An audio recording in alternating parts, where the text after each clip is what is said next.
The old world is ending, and we have the opportunity to rethink everything. This is a show about the structural problems in our world and the real solutions that we have today to transition from an apocalyptic storm of war, scarcity, and ecological collapse into a collaborative and sustainable futuristic society that serves all life. You may think it's an impossible dream, but the alternative is an inevitable nightmare. We're your hosts, Zachary Marlowe, Matt Holton, and Amanda Smith. And together, when we can move past this economic absurdity to come together and actualize our collective potential to create something completely new, we are Moneyless Society. Surprise, surprise. So this is a little bonus episode that was recorded with my friend Nathan's show, Kindness and Rebellion. Nathan has been a really great supporter of our show, a listener, someone who believes in us, to the point where he reached out and said, how can I help out?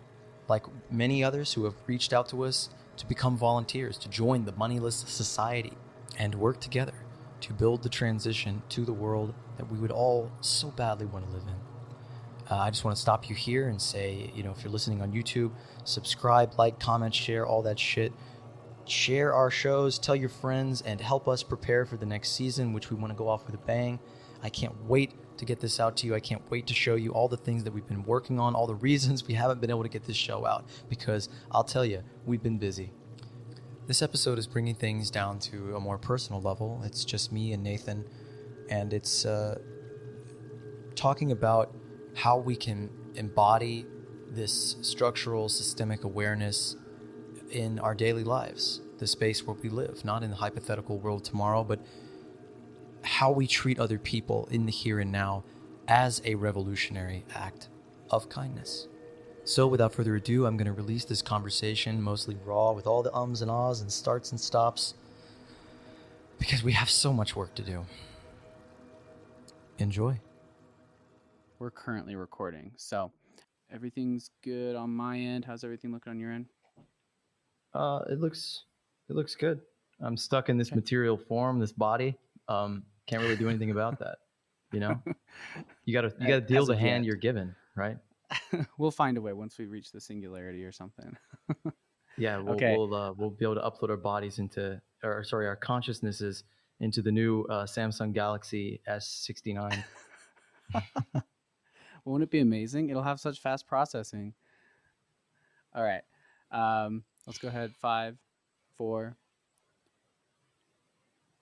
Marlo, thank you so much for coming onto the Kindness Rebellion. I really appreciate you offering to join me on here and talk about all of the ways that we can create real, meaningful, valuable systemic change, especially with your work with the Moneyless Society. Thank you so much for being on. I thought you were recording earlier. I mean, I was throwing out these solid gold riffs. I mean, dude, I'll edit those in. Rolling, I promise. Always be rolling. I'll edit those in. I promise. Okay. Good. Hey, well, man, yeah, thank you so good much to be for on. being Always nice to be at somebody else's show. You don't have to do the dishes.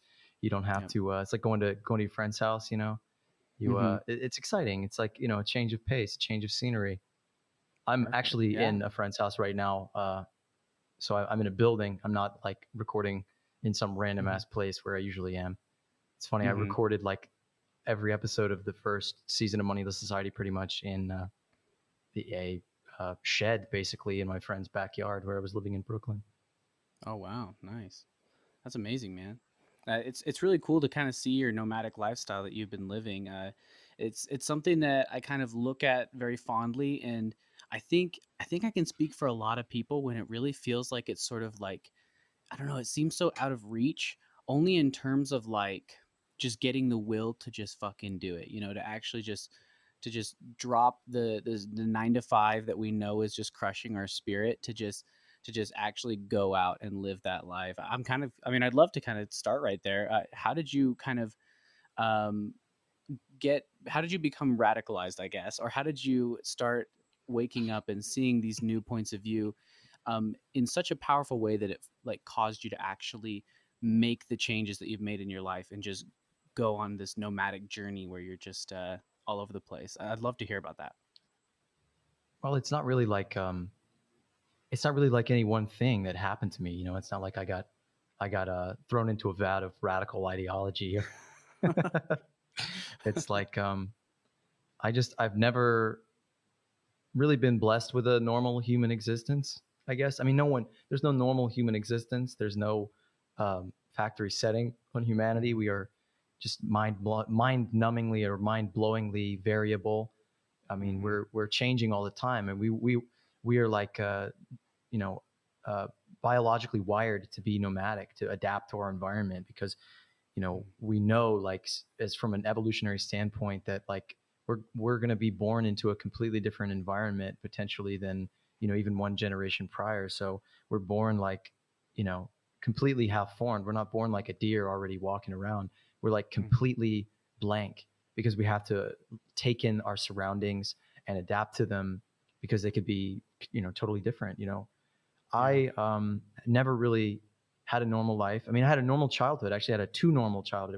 It was really like sublime and beautiful and perfect. And I had the American dream, and this Mhm, little cul-de-sac of neighbors who know each other's names and have cookouts, and we go on hide and seek and go through everybody's yards and playing in the backyard, just living in a fantasy, really, just living in this mhm, world of like make believe that was untouched by the darkness of the world. And then being thrust into that world, I think just a big part of what is radicalizing is having empathy and kind of mm, reconciling with the fact that we don't live in a society that fosters that, or understands or respects that.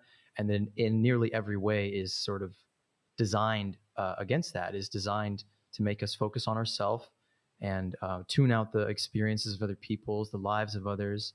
We have this totally individualized imprisonment that keeps us competing, self-maximizing, and just not really paying attention to the really deeper struggles in the world. I mean, the suburbs themselves, where I grew up, are designed, I think, to you know uh, insulate you from life.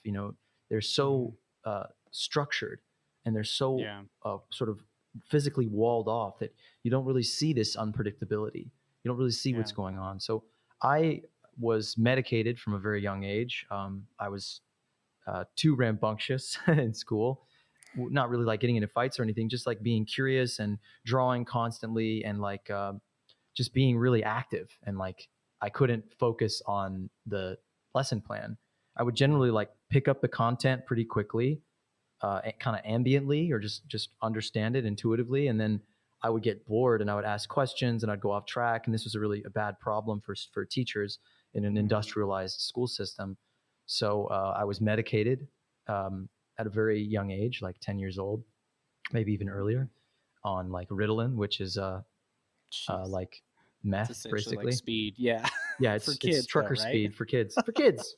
Yeah. God. Yeah, I mean that'll change you.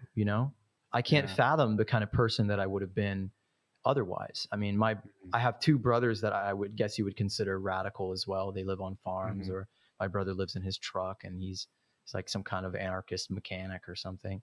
Nice. But so it's like I don't think that I would have necessarily just been like other people. I mean, I had a father who was very in his own way socially conscious. He's very liberal, Mhm, which was a contrast to being in the deep South. Um, he taught me a lot of good values and a lot of openness and a lot of virtue. And my mother is always very focused on other people and helping other people, and she's a very sensitive person, and she's in the medical field, always wants to heal and help. And those are influences that you can't really deny. But yeah. I think ultimately, like, the radicalizing experience is being raised in a radically fucked up society. That Mm, it's not radical to just look out at the world and be like, this is wrong. yeah. I couldn't articulate it when I was a young child or in middle school Mhm, or elementary school. I think that was really the first experience of it. I remember being in middle school, and they made us march in straight lines to our classes completely silently. They called it silent transition, like some dystopian movie. oh my god. And I just felt imprisoned. Yeah.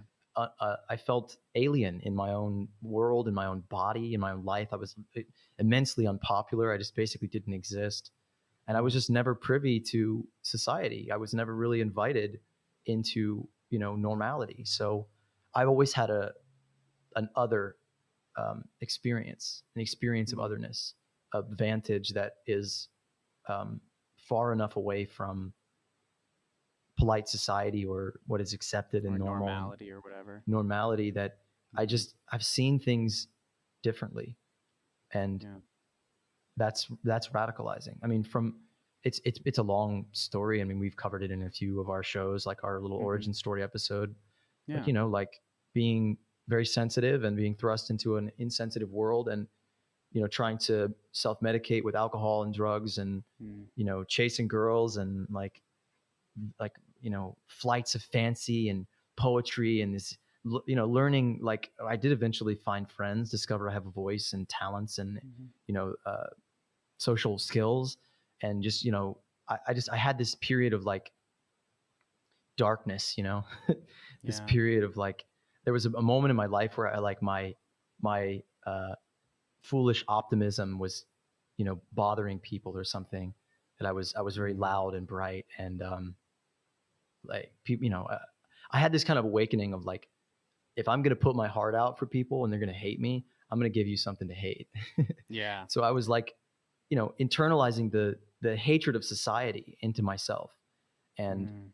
burn just that just made me want to burn myself alive. And I did, in my thoughts and my thinking for many years, just disintegrate myself, just try to melt myself in this Hmm. boiling self-hatred that was really just, I couldn't see that, like, it's not me, it's the world.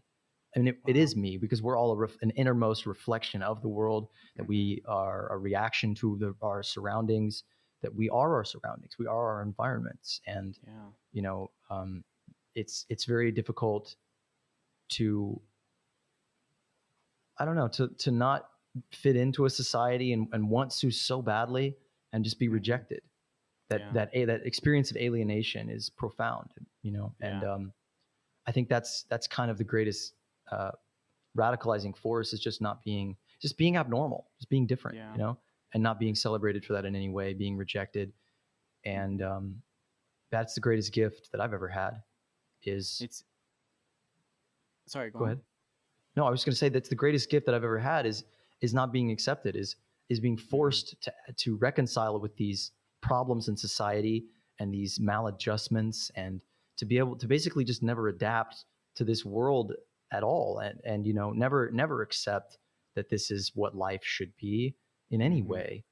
And so many people are today reconciling with that, as they watch the apocalyptic news, as they Yeah. see the global pandemic and the climate crisis and the Hmm. humanitarian crises that are all interwoven together into one big fuck you to anyone's future. That I just never saw any of that stuff as normal anyway. So I'm in Yeah. a lot of ways more well adjusted to a changing world. That's awesome. I think that's so valuable. And you touched on so many different things there. One of the things that I just felt like was really important, kind of when you're talking about the suburban lifestyle growing up and how it seems like it's like just this perfect utopia. And then you kind of realize that you're actually walled off. You see how we're kind of separating ourselves from nature in suburbia. We really like try to deny ourselves that experience, and just like, and it makes me realize how we're just living in these conditions that are really just trying to shield us from all the shit that we're continuously creating. And I loved hearing just how you had these family members and these influences and kind of that were allowing you to be yourself and just kind of like not have to try and assimilate with the mainstream and just be the same as everyone else. Because I had an experience where I just was stuck in that sort of assimilation for so long, and I was very much like everybody else, just trying to, decide, okay, what shitty job am I going to work for the rest of my life so that I can make just enough money to feel like I'm a little bit better than my neighbors, and that's going to be happiness for me, and it wasn't until, and I also love how you say that there's just not really like a vat of radicalizing juice or whatever that you drop into, you just, and it's over time you're just seeing how all these things that people just don't question for some reason are just really fucked up and really weird, and we're all just kind of like accepting it. But then I just love hearing how you didn't really accept these things, and you kind of allowed yourself to take it in, and grow and grow and grow, and allow ourselves to just just accept newer viewpoints, and specifically viewpoints that the current systems that we're engaging in are in no way beneficial for us, you know?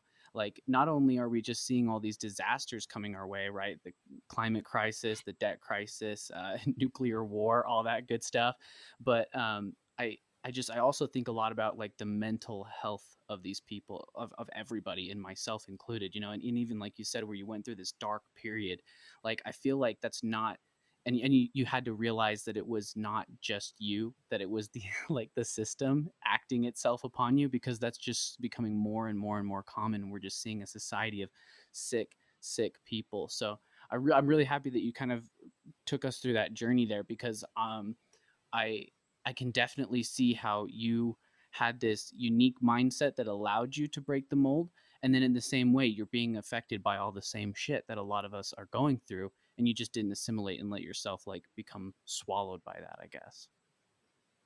I think a big part of it, I mean, it's hard to condense like one's story, but I Yeah. think being able to see that, we are living a story, that we do have these influences and these plot points in our lives, that there are these moments that change us. There are influences, individuals, people that come into our lives that inject us with some new perspective. And I've Mhm. always, I grew up, for a lot of my life being like a listener, being very silent, being like in myself, which is, maybe hard for a lot of people to think about because I talk so goddamn much today.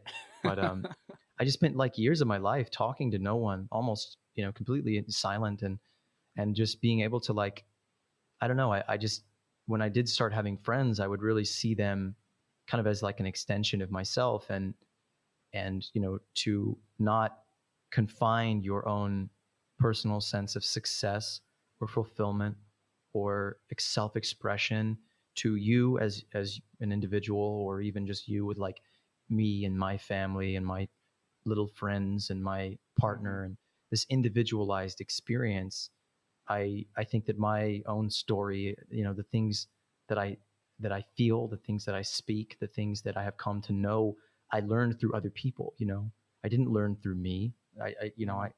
I have spent a lot of time, you know, digging into like raw consciousness of just like dreams and unconsciousness, and mining that sort of sensory information, or that the packets of of who we are, who I am when Mhm. no one else is around at all. But Yeah. yeah, I mean, I had friends who showed me what racism was. I had friends who showed me what it meant to be lower class. I had friends who, taught me through their lives and their experiences what class consciousness was, what Mhm. it meant to be a rebel, what it meant to say "fuck the man," the strength to stand up and say how you feel. These things I learned from other people, not from myself. And Mhm. that's if there is a strength that I possess, it is that ability to um, to take pride in others, to listen to others. That that's really who we are. That's how Mhm. we learn. And I think that's more than any other. I don't know. I mean, I've had so many phases, and I've gone through so many personalities and experiences and existences. I've been so many people. Mhm. Each of them learned different lessons, and to progress had to completely die. Mhm. And a I lot like of that. that is like a psychedelic experience. And psychedelics, actually taking acid and walking around in the suburbs and kind of seeing like, oh, this is not normal. Mhm. That's also something that's really powerful, that can really be an eye-opening experience. But it all has Yeah. to be connected to some sense of society, of others, that to just take acid in a room alone, in your own mind, you're not going to really break out of that. You'll Yeah. probably just have yourself a really bad trip and blame the world. Yeah, especially if it's drawing up some really dark and um, hidden emotions that you just weren't planning on dealing with at the moment. Because I mean, I know I've had a very similar experience. Like, just kind of I've really used psilocybin to kind of treat my own depression, and help just alleviate that ego and that sense of self that you're talking about. Because it allowed me to do something similar to what you're talking about, where you're you're no longer saying like, oh, there's some like essence of me that is only within me that I have to try and find and hold on to, kind of thing.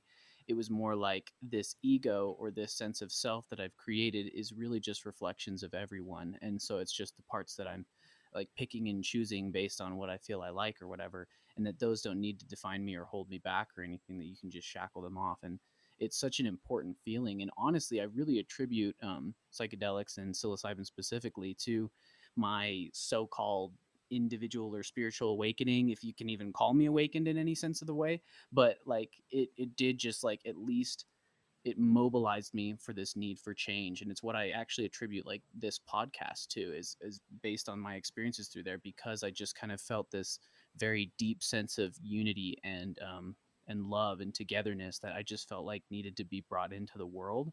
And um and i i kind of wanted to kind of steer that way a little bit, because I wouldn't want to say that everybody needs to have, go and take acid or psilocybin mushrooms in order to Well, Terence McKenna awaken. said something like if you go through life never having taken acid, it's like never having heard music or had sex. I do Ah, think it's a profound loss, oh yeah. and you're missing a piece of yourself if you haven't. Mhm.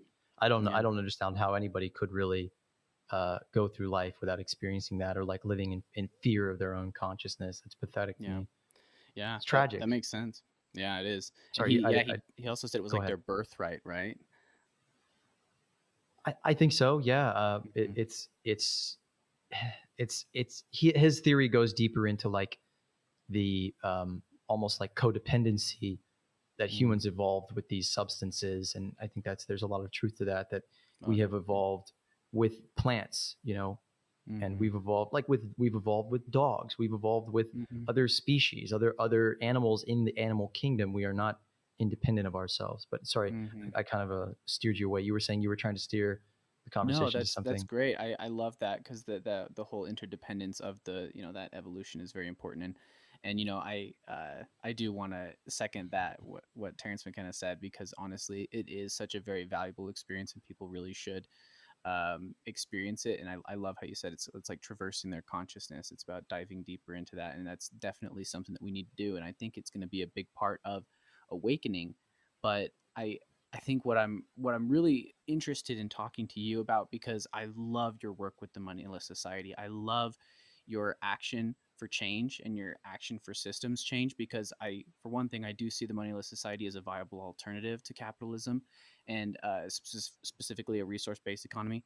I see these as just like obvious and necessary steps to making true transcendence and actually like making a new world. And so what I'm really curious to talk to you about is just, how do we get people, how do we get people to understand this? Because I feel like the only way I was able to understand the Moneyless Society and see its value, and even not just the Moneyless Society alone, but like all these other alternatives and these other technologies and amazing paths forward, and yet people just don't either see it or they just don't care. And I'm so interested in figuring out how to move this forward, because I really do see Amanda and Matt, as like true revolutionaries in making this important change to make real change. Well, first of all, thanks, man. I appreciate that, and we appreciate your involvement and interest in joining our group and our movement and organization. It is just that we cannot do anything on our own. It's amazing how puny an individual or even three individuals are. Although we've Mhm. gotten a lot done so far, we've created something that I think is definitely has the power to outlive us. But yeah, I mean, how do we get through to people? Mhm. I mean, I think every person is different, but it takes a certain relentlessness of showing up and being there for them and speaking your truth with conviction and walking it. I Mhm. mean, I think about my grandmother and what her life's message has always been: be kind, no matter what. Mhm. And I remember a moment in my life, a very dark moment, where I was just experiencing so much pain of taking on the world's pain, really just taking it all on, like living in my truck, trying to make this film, like to crack the egg of like the homeless crisis and the climate emergency and this impending crisis. I came down off of mountain to Los Angeles to make a movie because I didn't know what else to do, because I knew something very bad was going to happen and was already happening. And I was just immersing myself in the stories of I'm not going to just say they're the homeless, because they were my Mhm. friends and neighbors, of other Yeah. people living in their vehicles and living on the streets. And I called my grandmother after this wounding, this profound wounding of like this multifaceted, uh, you know, break to my ego, my own sense of what I deserve. That I came here, I followed the fucking angels, I followed the the synchronicities. I'm in LA. Why am I not getting picked up by some producer? Why is my talent not being noticed? Mhm. You know, and then pushing beyond that to like, you incredible asshole. There's people out here who've never had, never been hugged by their parent. There's people out here who, I met a guy named One Eyed Jack. He told me that his first memory was watching his father kill his mother, and he just looked at Jesus. me dead in the face and said, "Not everyone has a fair shot." Yeah. And I just called my grandmother and I asked her, "Why is there so much pain in the world, and what do we do, and how do we help people?" And she said, basically, you have to be an example. That's all you can do. You can do the best that you can do and be an example to people. And that's somebody in my life that is I can't imagine the person I would be without this person, this like truly enlightened person that I grew up never um, without the embrace and like this pure radiance of true love, for all living things, for all peoples, that my grandmother instilled in me. The revolutionary power in that, in this person who loves all people, who sees themselves in all things, who does not perceive this debilitating separation between themselves and the world. And that's, you just pick yourself up after a moment like that and you keep going. But Damn. I'm kind of getting lost on a tangent there. But I think for me, how you find yourself, like just from a personally selfish standpoint, Mhm. me discovering me, my purpose, my bliss, my sense of greatest fulfillment and satisfaction, which I wouldn't do any of this if it wasn't satisfying. I wouldn't Mhm. sacrifice all of the comforts of a normal life and the certainty and security and the ability to just like go to a bar and be like, "Hey, you're pretty, you're cute. Oh yeah, I work at this job, I do this thing. It's not great, but whatever." And like be a normal person. I go to like and interact with humanity, and I have to be like, "What can I tell you about myself that isn't going to freak you out?" you Yeah. know, that I'm a fucking like revolutionary homeless bum, like with no identity, like whatever. I don't even know. But it's like that's the way to find yourself, is to devote yourself to other people, is to Mhm. truly like get your head out of your ass and tune your sensitivity to other people's problems, because that's Mhm. where your fulfillment is going to come. That maybe I'm skipping a step here. I think that's kind of step two. Step Yeah. one is, how do you just get it? How do you just get people to be curious, Yeah. in the most profound way, to just ask questions, to just wonder, you know, could things be different? Or I is this the way things should be? I think Mhm. I've heard this quote 3 times in the last week, and it's Bertrand Russell said it, and I think George Carlin did as well. Something like, there are those people who look at the world and ask, why? And then there are those people who dream of things that don't exist yet and say, why not? And then, Mhm. George Carlin's addendum to that, I think, is like, well, most people just, don't have the fucking time to philosophize like that and jerk themselves off because they got to go to fucking work. Yeah. And that's most people. They're stuck in a cycle of just pure reactivity.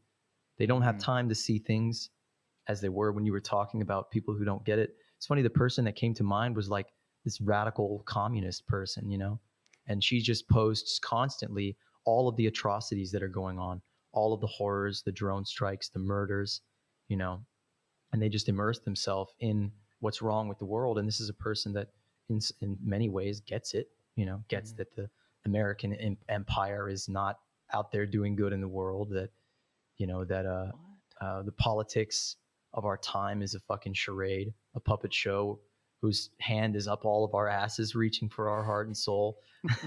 They get that stuff, but they are not interested in solutions. They're not interested in Mm, like creating a new energy system or creating an abundant food system. They're not interested in envisioning a truly different and better world.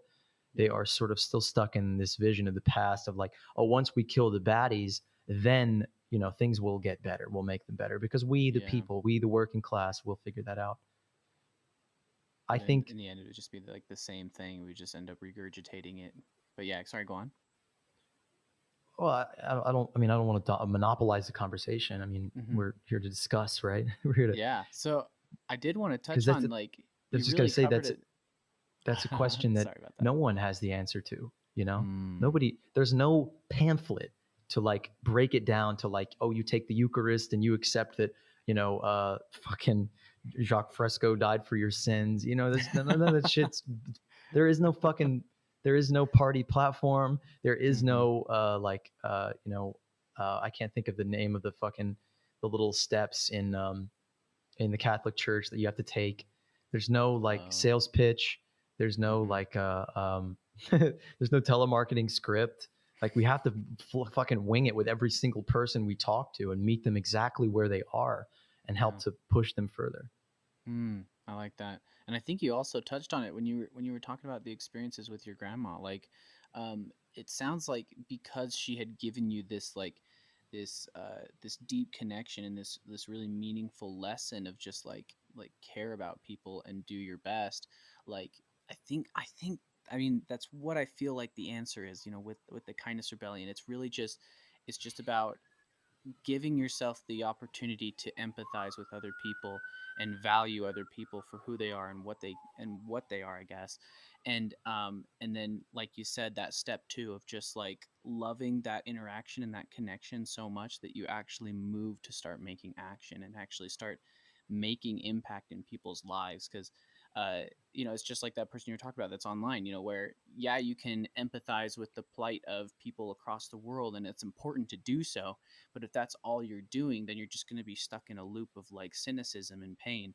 But if you can actually just like activate yourself and wake up to do, like, to make real change and start just working your hardest to act in your immediate environment, that just seems like the potential next step. And I really do like that you pointed out that there really is no like marketing script. There's no like perfect solution that's going to work for everybody, because everybody's unique and we really need diversity in order to enact solutions. But I mean, I think you really did already crack it, right? Just that empathy with people and trying to actually give a shit is gonna, I feel like, just has to be the first step. And I guess the part that I'm really wanting to believe that we can do is actually getting people to give a shit and getting people to care and empathize. Well, a big part of it actually is in phrasing things because we are so detached from empathy in the most profound and simple sense. We're Mm-hmm. so cut off from that. A lot of people, that's not their first step. That's going to be like Mm, something that happens to them way later. I think the catch-all motivator for people, it should be this way anyway. I think the one that's like there's just not really an argument for is that we're in a climate crisis that has forced us into a very narrow window of one, opportunity of how long we have to make changes, and two, changes we have to make, things we mm, cannot fucking half-ass. We cannot engage in politics as the art of compromise when we are dealing with resource overshoot, or when we're mm-hmm. dealing with a very fucking narrow window of like a carbon budget that, for instance, we are, if we burn all of the carbon, if we burn all the fossil fuels that we are permitted for right now, the projects that we have open, we will kill the planet. That's it. We can't Yeah. do that. We can't have a system that is based on endless consumption. We Mm-hmm. cannot have a debt-based money system that is expansionary, that requires more growth all the time, that Mm, is, predicated on something that is nonsensical, that is actually in its own way based on the death of nature. That yeah. our money system and the any commodity in our world is its foundation of value.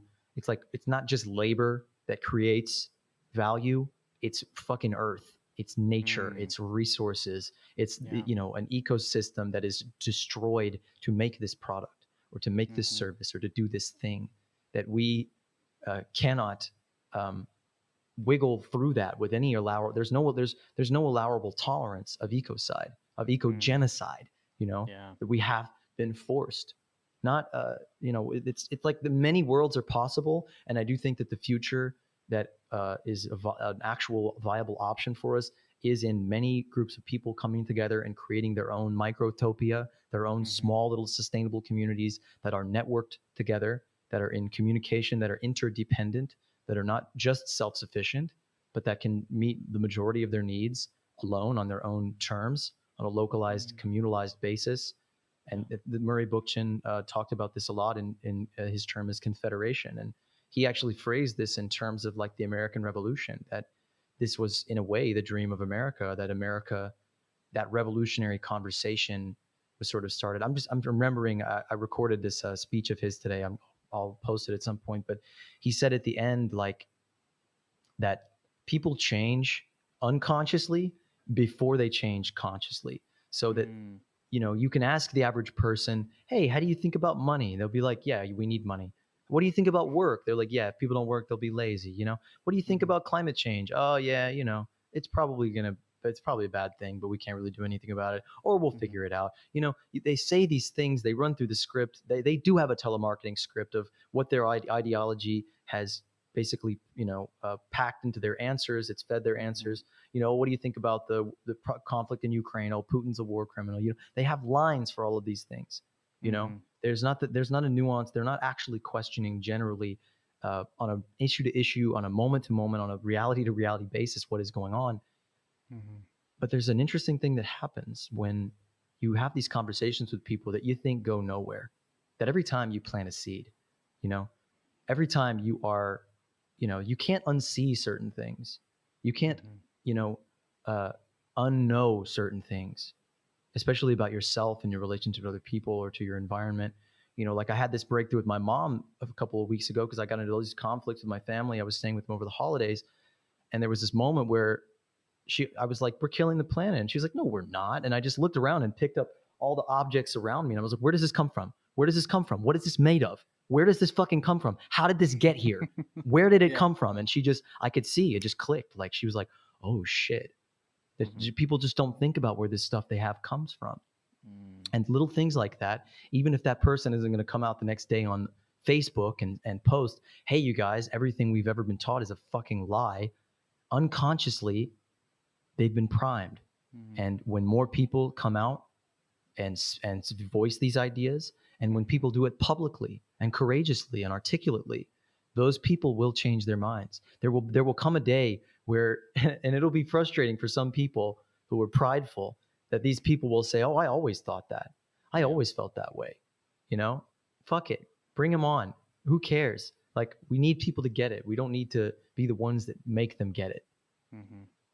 Awesome. I like that a lot because that I love specifically how you said it's about planting the seed and trying to like cultivate their unconscious before trying to have them navigate the complexities of geopolitics and stuff like that. Because I mean I had an interaction with someone today where they were just like, oh yeah, I was bothered by my neighbor who was sitting there talking about how the system's all fucked up, and they're just like, I know that it's all shitty. I get it. It's whatever. What do you like? What do you want me to do about it? And kind of thing. But and it was just interesting because I was kind of, or my girlfriend was essentially like, well, we do need to have systems change. We do need to listen to this. We do need to think about this. She's like, well, I don't know. I just don't know what to think about this. I don't know what to do about this. But like, even like you said, if she doesn't go on Facebook and wave the banner for everybody, it's just like that planting a seed is so important. So I'm really glad that you pointed that out. And I kind of wanted to, I wanted to see if there was any sort of way that we, like, is there any way to catalyze that? Is it really just, just trying to make impact in your immediate environment and just hope against hope that like enough people will feel it, that we can actually make real change? Because I mean, you know, at the end of the day, I think a lot of us will feel like that, where it's just like, yeah, I get it, it's all shitty, but like it feels insurmountable, it feels impossible. So, I wanted to kind of play around with that. Is there really any way that we can sort of catalyze people to make real change, or is it like I guess I have like I have a dark thought in the back of my head that's like people are really only going to change when they're forced to. They're really only going to change when the climate has gotten so fucked that they're having to move to Nebraska because freaking California is completely flooded or something. Uh, I wonder if there's a way that we can get people to just get on board before then, or if it really is just have to wait until they're awakened by the necessity. Well, the necessity, sadly, is not necessarily going to push them in the correct direction. Could push them in the wrong direction. Mm, That's how lost we are. That's how for, cut off from our true mm, self, from our true sense of critical thinking, and from any sense of an alternative. People are not just going to wake up one day and get it. They're mm, not. And I think that the catalyzer is nature, mm, is life. Like talk about my mother. She went through a lot of suffering, a lot of unnatural systemic suffering, and that made her a better person. That made her have to question things. She had influences around her, her children, who could help her to put them in a proper context and help her understand what was going on and make these connections. And I think we you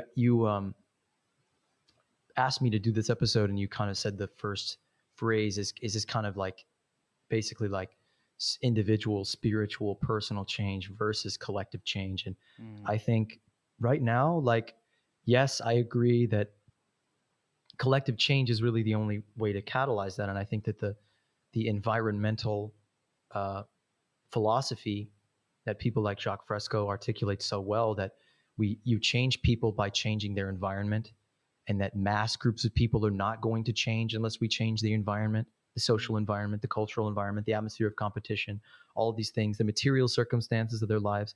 Unless those things change, most people are not going to change. But in the here and now, we don't have systems change.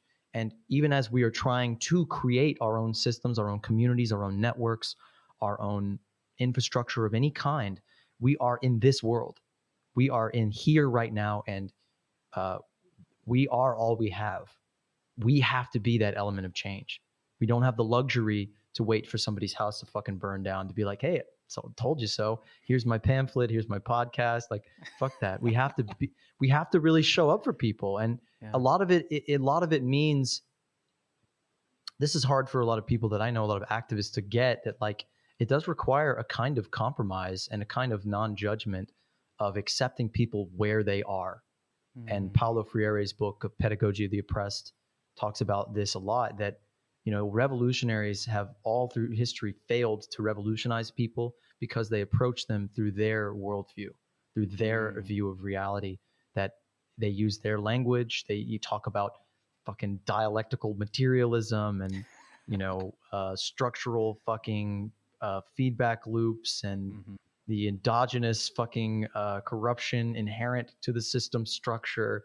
And most people glaze over when you talk like this. yeah. I don't. I find that stuff, beautiful. I find poetry in finding the right scientific word to discuss these things. But yeah, I mean, it's to pull that word dialectics. It's you have your thesis, your antithesis, and then you have your new thing. You have the cycle of Synthesis. abuse. You have the abuser, you have the victim, and then you have the reaction. The victim reacts against the abuser, and in many senses becomes an abuser and keeps the cycle going in some form of way. Mhm, Not to be too reductive, but yeah, I mean, like, individual change catalyzes collective change, catalyzes individual change. It is a feedback loop yeah. that will increase as you know this movement, this perspective widens and broadens and connects to more people. I'm currently struggling to push even radicals, over the edge, to get them to take the green pill or whatever, to get them Mhm, to realize that the system is the problem, and that, mhm, like in the climate movement, I have a lot of friends and comrades and people that I've been working with in the climate change activist movement and Extinction Rebellion. And um, I kind of walked away from that organization a year or so ago because it was like, you guys don't get it. You don't want to talk about systems. You don't want to learn. You're not listening to me, blah, blah, blah. And, I kind of realized like a lot of that is on me, that it's on me to find the right language to communicate to people and to be, really, really strategic in my communication and in showing up for people and being of Mm. service to them. And I think if we had some radical community in the middle of nowhere in, Nebraska or Appalachia, and we were trying to confederate it, we were trying to spread our little social experiment to other communities in the surrounding network, and form this giant mutual aid network of farm to farm and peer to peer. We couldn't just show up and be like, hey, here's our radical moneyless world, y'all. Check it out. Look at these flying cars. And they would just be like, get the fuck off my land. Who the fuck are you? But if we showed up to them and we're like, here's some food, you know, Mm. here's some, things we made.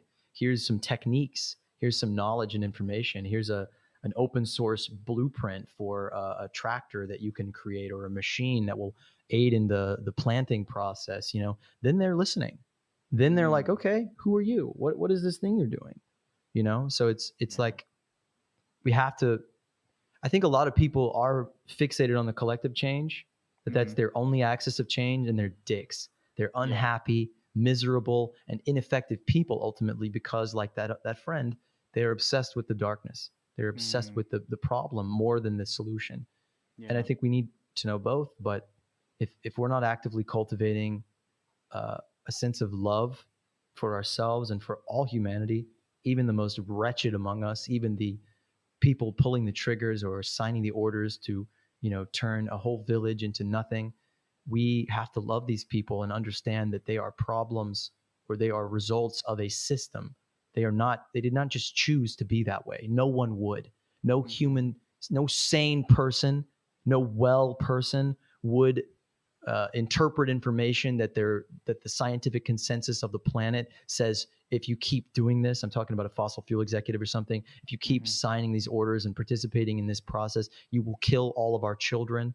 No normal person would do that. And I refuse to believe that humanity is so rotten, is just born wrong, that we're like a race of sociopaths, or that we're brutal and competitive. These are all adaptations to a maladapted social environment. And Mm. we can, as we change that environment, we change ourselves. I will say one more thing before I pass it back to you. I think Yeah. it's something like a miracle to get it. It Mm. requires, in a lot of ways, uh, a taste of trauma. It Yeah. requires you to suffer in unnatural and ways that just break your sense of meaning, ways that Mm-hmm. just crack you like a nut, that just take away your ability to reconcile and rationalize and say, oh, wait, that's just this, or oh, everything is fine, or oh, that you have. So many of us are so insulated by these social structures of the suburbs and the cities and all these things, that it really will take grotesque and horrendous suffering for them Mm. to really see what is going on. And in Wow. that moment, we have to show up for those people. We have to meet them with kindness and not point the finger and say, I told you so. You did this.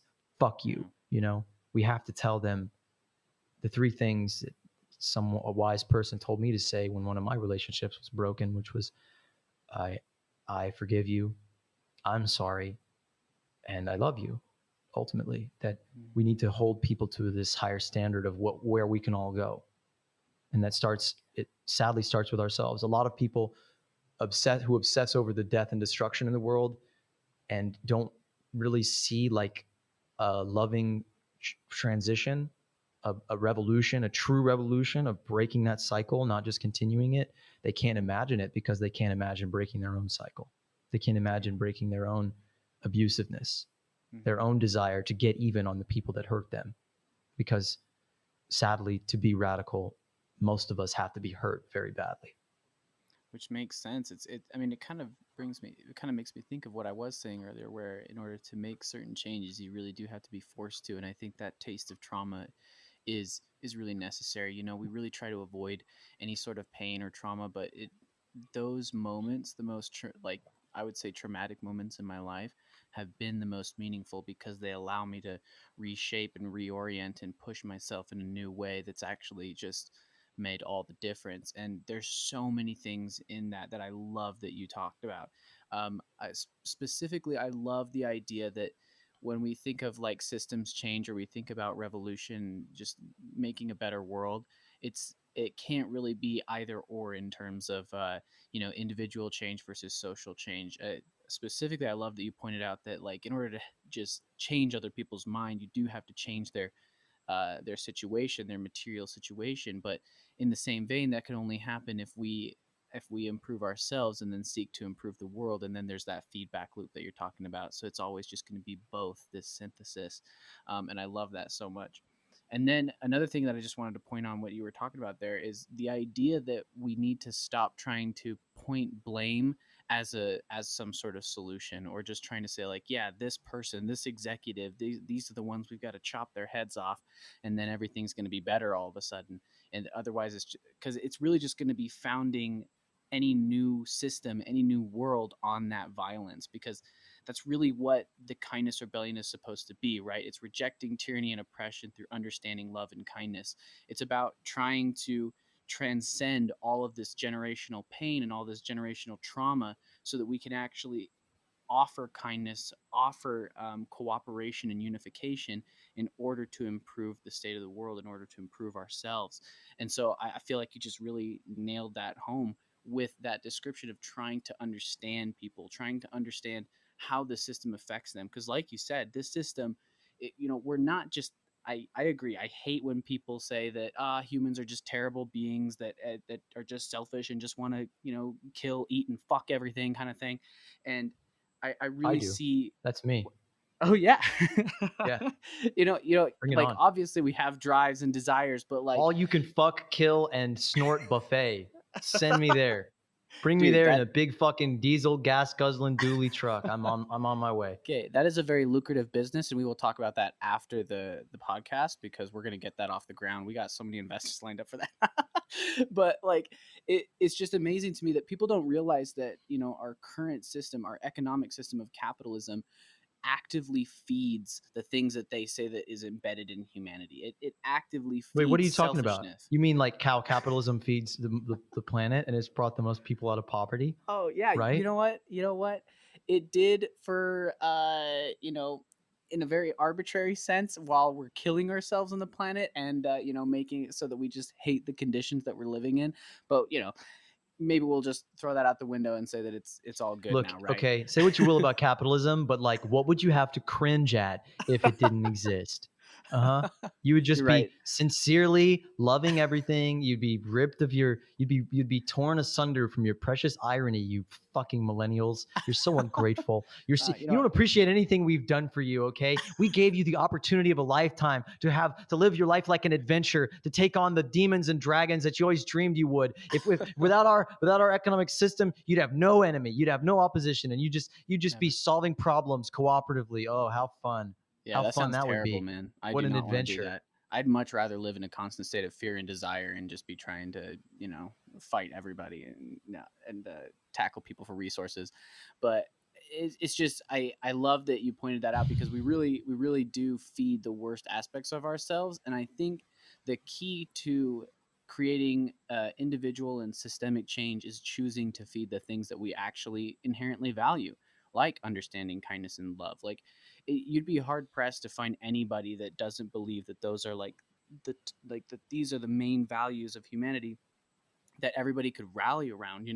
But when you start to talk about, hey, let's try and build systems around that, let's try and build systems that feed like education and feed people and make sure that they have access to healthcare, people are just gonna be like, nah, that doesn't happen. That doesn't happen. We have to keep feeding the worst parts of ourselves because it's all we've ever known, and it's just such a limited mindset um, that I'm so happy to see is kind of just breaking apart.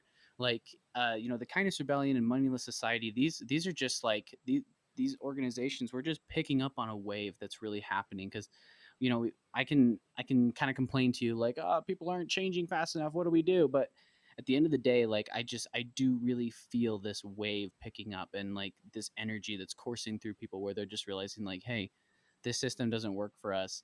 we're killing the planet, we're killing ourselves, and nobody's really doing anything about it. And so I went on a tangent there, but I just wanted to point out what you were saying because I felt like those were so valuable, and I really do think that these these movements that you're creating and being a part of are going to be so valuable and are really going to help people awaken and change because at the end that's what we need. That's what we need to get moving forward, right? Well, I appreciate that. It's important to cultivate friendship in this work, in this transition, this movement. It's important to find the others. That's a mandate. I'm going to get that printed on a shirt. You have to find the others. Mm. There's no more the excuse that enough people don't get it, that nobody cares or nobody sees it, or you know, oh, people are just too stupid, people are just too ignorant. There are people all over the world who get it, that don't need 10 conversations for them to be like, yeah, okay, the system might be the problem. There are people that you meet in 10 seconds, you're like, fuck yeah, you get it, you're down. Mm-hmm. Now that's different from those people saying, I'm going to quit my job and work with you, do devote myself to this. And to those people I say, take that shit to the next level. Because Mm-hmm. I just try to ask people all the time, like, what are you actually doing to secure your future? What are you actually doing? Consuming memes, staying up on media, reading theory, all these things. That's not enough. That has no tangible effect on the warming of our planet, the disintegration of our social order, the lack of community and trust and organizing that is needed, that is completely existentially needed for us to progress as a species and or just continue as a species. Mm-hmm. So I want to ask any of those people listening that get it, that have taken this pill. I want to ask you, like, don't pat yourself on the back for getting this far in the Choose Your Own Adventure book. It is a Choose Your Own Adventure book. We do, to an extent, have a choice. The options are ultimately limited. I don't have a choice of what to do in my life, really. A lot of people will think like, oh, you chose to be nomadic or you chose to live like this. But I don't. I look at my life and I don't see one. I see very few moments where I made a choice really consciously. I mean, it it's like I was pushed into this life every step of the way, by the people around me, the influences in my life, that I didn't choose to be, neurodivergent. I didn't choose to get addicted to alcohol and spend years of my life, you know, uh, writing poetry on scraps of toilet paper and, bellowing them at people that hated me. I didn't choose to do any of these things. I didn't choose to, you know, not have money. I didn't choose for my dad to not invest in Google at the last minute when it was an IPO and, make us not rich. Like, I there's no single choice. I can think of one choice in my life where I flipped a coin to decide which van I was going to get into to go hitchhike around Northern California. And even that was the coin, not me. I didn't choose. I just chose to make it choose. I just chose to make a choice. I chose to say, okay, I don't have control of this moment. I need to take my own self out of my sense of what I am doing and the faulty sense of control that I have in my life.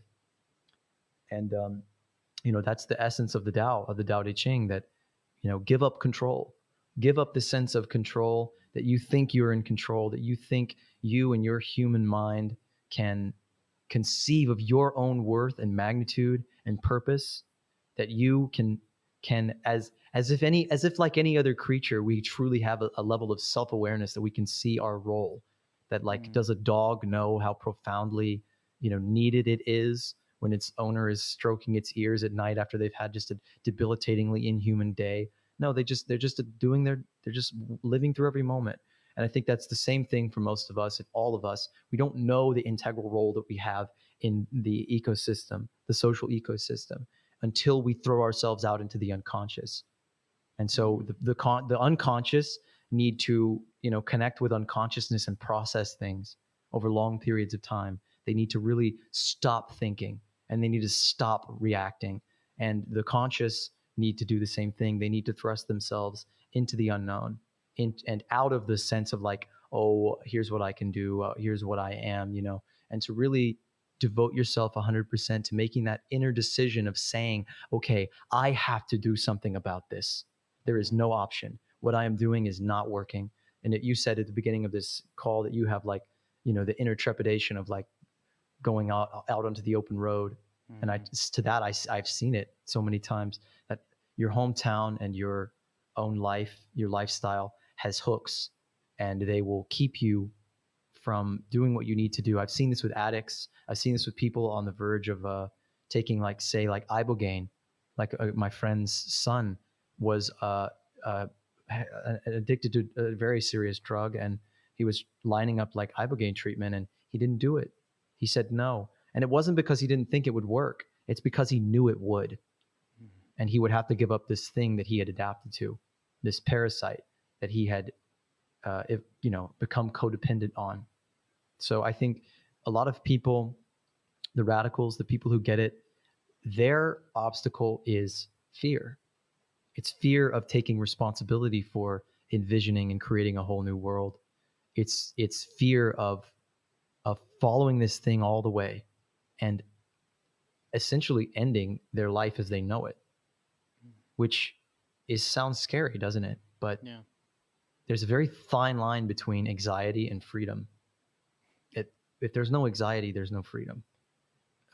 So I say to anybody questioning, like, what do I do? How do I take the leap? What can I do? I'm just one person.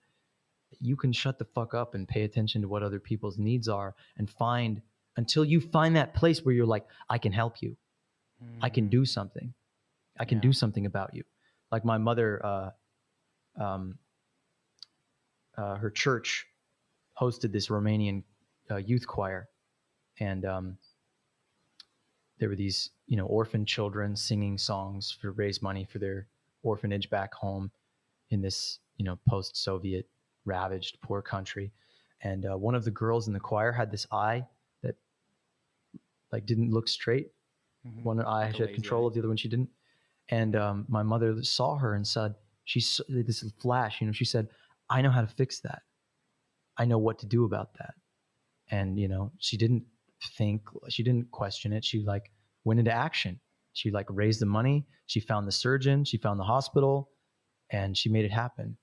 And, like, talk about like, I didn't choose the life that I lived. I mean, I was at that moment in my life contemplating suicide, or move to Texas and become a carpenter, or just throw myself into whatever lifestyle I could, to just go out and have like a vision quest. Cause I knew like I have to escape the stifling social circumstances that are reinforcing an incomplete version of who I am. I need to take myself out of it and have a real rite of passage and become a true man, like, and at that moment she said like, no, you can't do that. If you're going to travel, you have to help people.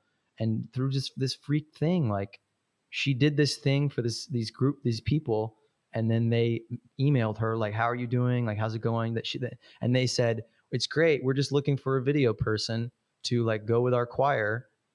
And she pulled that string. And I can't tell you that my life would have been, I can't tell you what my life would have been like if that hadn't happened. I toured this orphan choir, and then flew to Romania, and I drank a lot of alcohol and smoked a lot of Lucky Strikes, living in this Christian organization, like trying to deal with this incredible suffering that I couldn't fathom. They're like, oh yeah, I'm depressed. I'm a depressed 23-year-old kid, or 22, 21-year-old kid. I know pain and suffering. And then I'm like touring these gypsy villages where their houses are made of shoe boxes, and fucking, I can see the American logos of fucking cereal boxes and brands on their garbage houses, and they're making soup out of like posters to get the glue off of them because it has some nutrient in it. Jesus. Or I look in the eyes of a man with no arms and legs, and I gave him, no, he had no legs, and I was drinking at the bar, and it was freezing outside, and I had these gloves, and I very auspiciously, like a kid in a fucking commercial, came up to him and like gave him my gloves, and he fucking laughed at me. He threw them back in my face and went, oh, boo hoo, like, fuck you, you don't know my life. You don't know my pain. Your fucking pittance is not going to help me one bit. These experiences will change you. And I think you'll never find your role in the fucking revolution from a computer screen. You know, that's where my revolution has brought me, is to organizing online and finding people all over the place and incorporating and organizing all these things. But the answer for most people still is leave your house, leave Yeah. everything that you think is secure and that helps you, accomplish your goals, because your goals are fucking useless. Your goals are, even no matter what you're using your money with, your lifestyle is, generating economic growth to drive the death wheel of the world. And I'm not saying that to demonize anybody who's working a job, because I have the highest respect for people who do, especially people with families. But we all know this is not right. Mm. And for us who have the privilege of not having responsibilities, of getting it, I mean, you could stack the level of privileges it takes to be an affluent, fucking white, young, able bodied, intelligent person who fucking gets it, who gets like systems thinking and systemic kindness and all these things. Like, that is an amount of privilege that is just mind blowing. And Mm. to not use that for the good of the world in this moment, to not burn that candle at both ends, I have nothing but pity for you.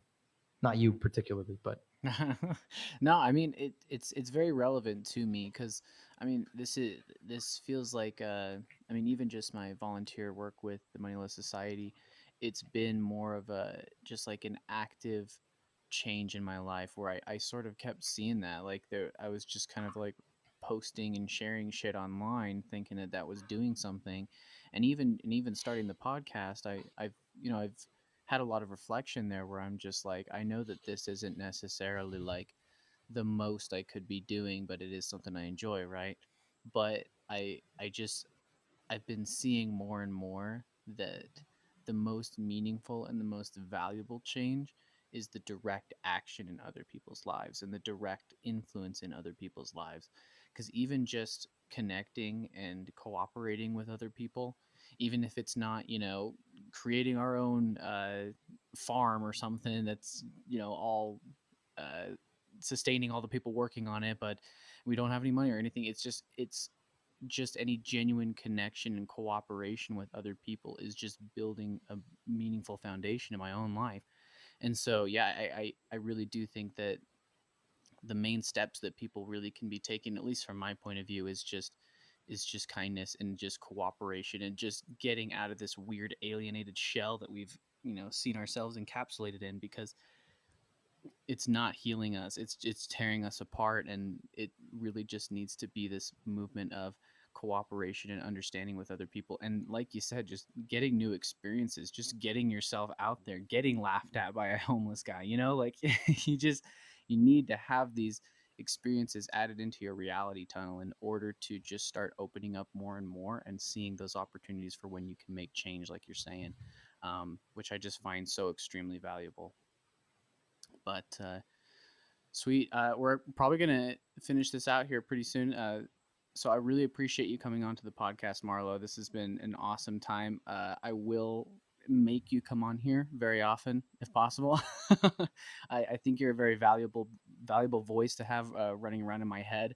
I think you and I think a lot alike, and like I said earlier, I really do see you as a revolutionary, and I think you can make real change, and I want to be a part of that as well. thanks, man. Happy to be here. Appreciate it. Happy to help. Yeah, I mean, Awesome. my grandmother's life's mission, her mantra, is be kind. And that is that is revolutionary. It is not going to change anyone's mind to yell at them and call them an idiot and a slave, and you know say that they've been indoctrinated and all these things. Like, that's not going to help. I mean, some people need the crowbar, Yeah. but most people, they just need gentleness. They need to be very gently and patiently told, like, listen, it's not what you think it is. You have been led astray. I know you're trying to do your best, but you're hurting more than you're helping. Mm. you know I said that to like 20 cops once at a protest. Everyone was yelling at them, calling them pigs, and I was just like, I just came up to them, I looked them all in the eyes, I was like, listen, man, I know you're trying to do your best. I know you're telling yourself a story that you're actually helping and you're keeping society together. And I just kind of broke it down that like all of the research is completely in the opposite direction, that the more you police a community, the more violent things are, the more you try to control, the more like you're ultimately ending up being an appendage of the oppressor. You're hurting people every day of your life. You are hurting people. And the anger that people have for you is justified. And I want you to think about that when you go to sleep. I want you to think about that, that you are, despite your best intentions, harming the world. And I think that's a message that it doesn't really usually land. I mean, Yeah. like it's like scattering seeds in concrete, It's like it's like trying to plant a food forest in a parking lot. It's just probably not going to work, but there may be one crack and that seed can work its way in there, and it may take many years, even months, until that seed gets the water and the nutrients that it needs to germinate. But we can change people's lives on an individual basis. I've done it. I've anyone who's out there telling you you can't fucking help people and you just got to focus on yourself. There's a fucking little CIA agent in their head typing that. There's like a little fucking propaganda minister in their head saying, don't try to help people. You can't save anyone. You gotta put on your oxygen mask first. Fuck that person. Shoot them in the head. Yeah, get that shit out of your head forever. Helping other people will always nourish you. I think that's such an important thing for people to know. Yeah, I mean, we need that nourishment. I mean, it helps us to feed the homeless more than it helps them a lot of the time, but it helps us to go out there and protest and yell more than it affects things on a structural level. Yeah. And I think in a lot of ways, the good intentions that people have are what's keeping them from being effective. That people trying to keep things nice and polite is, for a lot of people, what is keeping them from really grappling with what is going on in the world, their own complicity and their own place in it. And that's the point. It's a system problem. It's not a personal problem. It's not a problem of a fault of morality. I truly believe the most evil actions, I was going to say evil people, but the most evil actions perpetrated by ultimately flexible, adaptable, changeable human beings subject to their environments, conditioned into the value system that they were, are done with the best of intentions. So kindness is everything, but it's got to be attached to that broader, visionary, systemic understanding. And it's got to be social, It's got to be, we have to do this together. We have to incorporate ourselves together. We don't need an army of charity, of people doing charity. We need an army of people pulling each other up and educating themselves and educating each other and feeding each other and creating systems that are ever more organized and ever more serious, that can give people the ability to walk away from this existing system, because that is the thing that's keeping us from the greatest change. Awesome. Sweet. Thank you so much, Marlo. Yeah, man. Anytime. Take it easy. You too. But take it.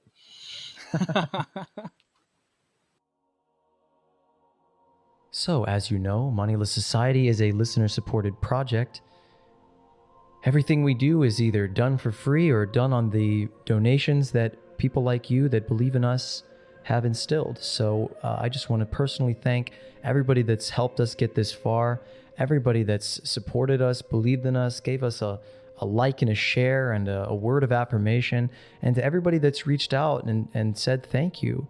I can't tell you how much it means to me to have this outlet, to be able to touch people's lives, to be able to make some difference, no matter how small, maybe not on a structural, massive, systemic level, but on a personal level, because we are all on a journey, as my old man told me at a dark moment in my life years ago. We are all in this together. Even in this massively dehumanized, systematic world of laws of scale, one person really can make a difference. So go out there and make it. And keep an ear to the ground for a lot of really cool stuff that's coming. Our next season is coming very soon. So subscribe, share, like, tell your friends, get them to catch up for the next season. and reach out. Let's work together. Let's make this dream come true, because they're not coming for us. Come on. All we got is each other, and that is enough. Follow Nathan's show, Kindness Rebellion, on YouTube. Subscribe, comment, blah, blah, blah, blah, blah, blah, blah, and Instagram. And just try to go out there and be kind. For fuck's sake. The world is so hard. Be kind. And call up your grandmother and tell her, thank you. I love you. Thank you for all of the free work you've done. Grandmothers of the world are the moneyless all-stars. None of them get paid. Nobody gets paid to be a grandmother. And this world would fucking fall apart without them. It's falling apart anyway. So if you're not too terribly busy, do a revolution while you're at it. All right. Love you. Bye-bye.